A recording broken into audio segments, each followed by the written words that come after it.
नमस्कार दोस्तों, स्वागत है आप सबका मेरे चैनल कथा डिलाइट पर। मोहिनी एकादशी व्रत की कथा के अनुसार सरस्वती नदी के तट पर भद्रावती नाम की एक नगरी में द्युतिमान नामक चंद्रवंशी राजा राज करता था। वहाँ धन धान्य से संपन्न व पुण्यवान धनपाल नामक वेश्य भी रहता था।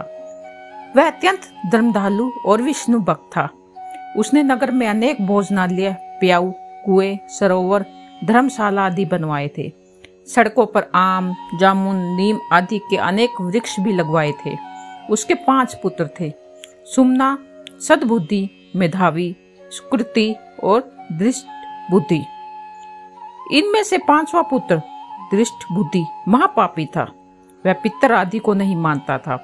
वह वेश्या, दुराचारी, मनुष्य की संगति में रहकर जुआ खेलता, पर स्त्री के साथ भोग विलास करता, मांस मदिरा का सेवन करता। इसी प्रकार से अनेक कुकर्मों से वह पिता के धन को नष्ट करता रहता था। इन्हीं कारणों से परेशान होकर पिता ने उसे अपने घर से निकाल दिया।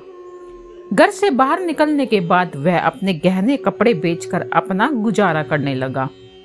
जब सब कुछ खत्म हो गया तो वेश्या और दुराचारी साथियों ने भी उसका साथ छोड़ दिया।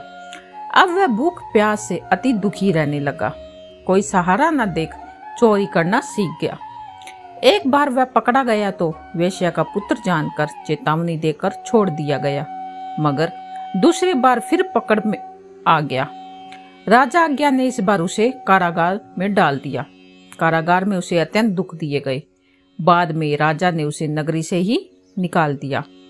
वह नगरी से निकल जाने के बाद वन में चला गया। वह वन्य पशु पक्षियों को मारकर खाने लगा।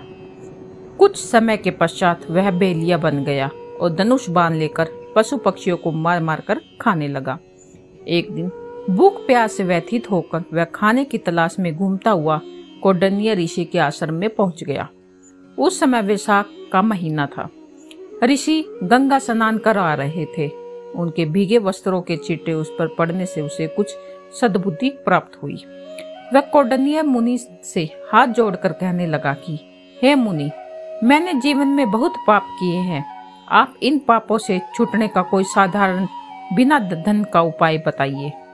उसके दीन वचन सुनकर मुनि बहुत प्रसन्न हो गए और कहा, तुम वैशाख शुक्ल की मोहिनी एकादशी का व्रत करो, इससे समस्त पाप नष्ट हो जाएंगे। मुनि के वचन सुनकर वह अत्यंत प्रसन्न हुआ और उनके द्वारा बताई गई विधि के अनुसार व्रत किया। इस व्रत के प्रभाव से उसके सभी पाप नष्ट हो गए। अंत में वह गरुड़ पर बैठकर विष्णु लोक को गया। अंततः इस व्रत से मोह आदि सब नष्ट हो जाते हैं। संसार में इस व्रत से श्रेष्ठ कोई व्रत नहीं है। इसके महात्म्य को पढ़ने से अथवा सुनने से 1000 गोदान का फल प्राप्त होता है। इस एकादशी की कथा वैशाख मास के दान का पुण्य देने के सक्षम है। अंततः हर मनुष्य को यह व्रत अवश्य रखना चाहिए और कथा को सुनना और पढ़ना चाहिए। धन्यवाद।